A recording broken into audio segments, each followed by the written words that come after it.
प्रिय भक्तगणों, हम आपको आज इस वीडियो में श्री राम के जीवन से जुड़े हुए कुछ रोचक तथ्य बताने जा रहे हैं। आप सभी का स्वागत है हमारे YouTube चैनल करुणा की यात्रा में। क्या आप जानते हैं भगवान श्री राम के दादाजी पर दादाजी का नाम क्या था? अगर नहीं तो आज इस वीडियो के माध्यम से आप सभी जानकारी प्राप्त कर सकेंगे।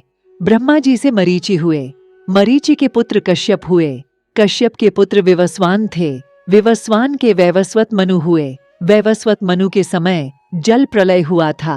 वैवस्वत मनु के 10 पुत्रों में से एक का नाम इक्ष्वाकु था। इक्ष्वाकु ने अयोध्या को अपनी राजधानी बनाया और इस प्रकार इक्ष्वाकु कुल की स्थापना की। इक्ष्वाकु के पुत्र कुक्षी हुए, कुक्षी के पुत्र का नाम विकुक्षी था।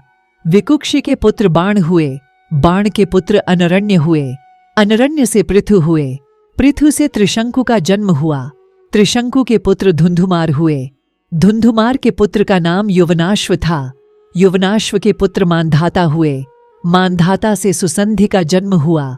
सुसंधि के 2 पुत्र हुए, ध्रुव संधि एवं प्रसेनजित।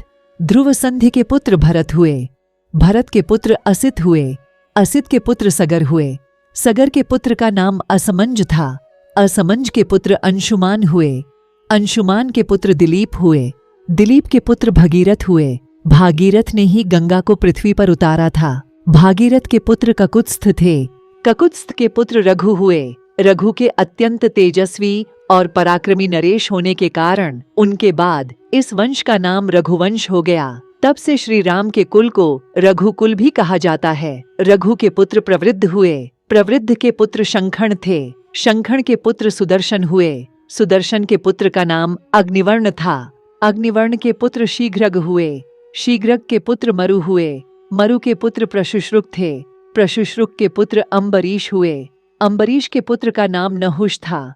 नहुष के पुत्र याति हुए, याति के पुत्र नाभाग हुए, नाभाग के पुत्र का नाम अज था। अज के पुत्र दशरथ हुए, दशरथ के 4 पुत्र राम, भरत, लक्ष्मण तथा शत्रुघ्न हुए। इस प्रकार ब्रह्मा की 39वीं पीढ़ी में श्री राम का जन्म हुआ।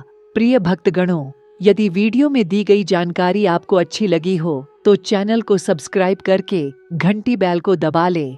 हम इस चैनल पर आपके लिए सच्ची धार्मिक कथाएं और अच्छी से अच्छी जानकारी लाने का प्रयास करते हैं। धन्यवाद। खुश रहिए, स्वस्थ रहिए।